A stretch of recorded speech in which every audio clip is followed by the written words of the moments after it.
कैसे आप इनको अगर समझने की कोशिश करें। ठीक, थोड़ा सा दूर दूर खड़े हो जाइए तो मैं आपको एक एग्जांपल, हाँ बस इधर आ जाइए, हल्का सा आप इधर आ जाओ क्योंकि वो हाँ फ्रेम में आ जाए। अब देखिए विद्यार्थियों समझिएगा, ये हमारे 4 यूआरडी के आधार है ना, इन्हीं की वजह से आप सब लोग पढ़ पा रहे हैं यहाँ पर। तो मैं इनको आज ब्रह्मांड में लेकर चलता हूँ और आपको समझाने की कोशिश करता हूँ। तो मान लेते हैं कि ये हमारा पूरा एक अंतरिक्ष है और इस अंतरिक्ष में हमारी पार्टिकल्स क्या है, घूम रहे हैं। इस तरह के असंख्य पार्टिकल्स हैं। ठीक है, तो न्यूटन ग्रेविटेशनल फोर्स क्या कहता है, ये कहता है कि ये जो पार्टिकल्स हैं, ये एक दूसरे पर आकर्षण बल लगाएंगे। आकर्षण बल लगाएंगे तो ये पार्टिकल्स आपस में जुड़ना क्या करेंगे, स्टार्ट करेंगे। तो मान लेते हैं 2 पार्टिकल्स के बीच आकर्षण लग रहा है, तो ये 2 पार्टिकल्स आ गए और आपस में क्या हो गए, जुड़ गए। धीरे धीरे से तीसरा पार्टिकल्स आएगा और ये चौथा पार्टिकल्स आ गया। देख रहे हैं आकार लगातार क्या हो रहा है, बढ़ रहा है। और कह रहा है कांट ये कह रहे हैं कि इनका आकार बढ़ेगा, इनको गति भी मिलेगी, तो ये धीरे धीरे घूमना क्या करेंगे, स्टार्ट करेंगे।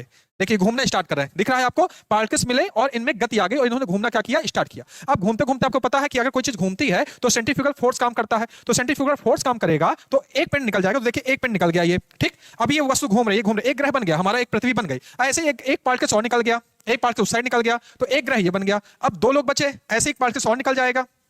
सोमिन आ जाइए, हाँ किसी साइड आ जाइए, एक लोग बचेगा कोई। अब हमारे ये बच गए, नेबुला का मतलब शेष हिस्सा, ये भाग बच गए। तो ये हमारे सन है और शेष जो पार्टिकल्स अलग हुए वो क्या है, वो प्लेनेट है। और ऐसे टुकड़े और हो रहे थे तो उनसे क्या बन रहे थे, उनसे सैटेलाइट बन रहे थे, उपग्रह बन रहे थे, ऐसे क्षुद्र ग्रह बने, ऐसे